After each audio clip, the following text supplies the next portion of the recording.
Supreme court पर एक बेहद आपत्तिजनक बयान देकर जामिया उलेमा हिंद के अध्यक्ष मौलाना महमूद मदनी चौतरफा गिरते नजर आ रहे हैं। महमूद मदनी ने एक आयोजन के दौरान मन से यह कह दिया कि सुप्रीम कोर्ट तभी तक सुप्रीम है जब तक आईन की पाबंदी करे, कानून का ख्याल रखे।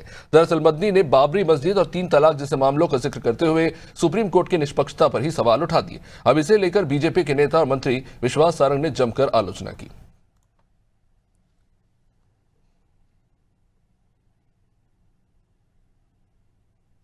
लेकिन अफसोस के साथ ये कहना पड़ता है कि गुज़िश्ता कुछ अरसे से बिलखुसूस बाबरी मस्जिद, तलाक सलासा जैसे बहुत से मसलों पर फैसले के बाद ये तासुर आम हो रहा है कि अदालतें हुकूमतों के दबाव में काम कर रही हैं।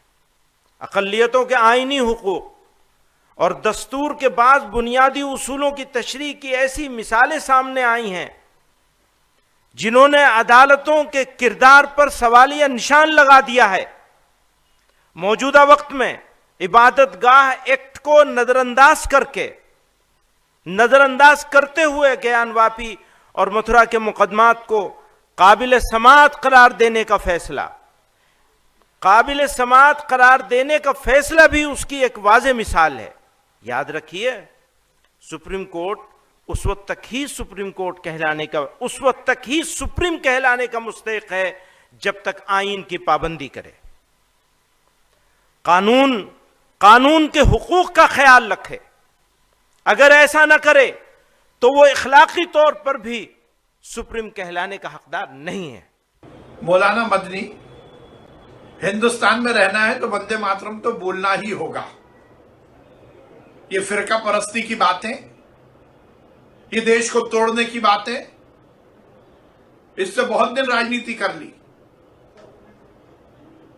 संविधान का मजाक उड़ाना, संवैधानिक व्यवस्थाओं का मजाक उड़ाना, और अब तो सुप्रीम कोर्ट पर भी इस तरह की टिप्पणी करना। वो भूल रहे हैं कि यदि इस हिंदुस्तान में आजाद हिंदुस्तानी के रूप में रह रहे हैं तो हिंदुस्तान के संविधान का पालन करना होगा। खाते हिंदुस्तान की है और गाते किसी और की है, ये नहीं चलेगा। इससे ज्यादा दुर्भाग्यपूर्ण कुछ नहीं हो सकता।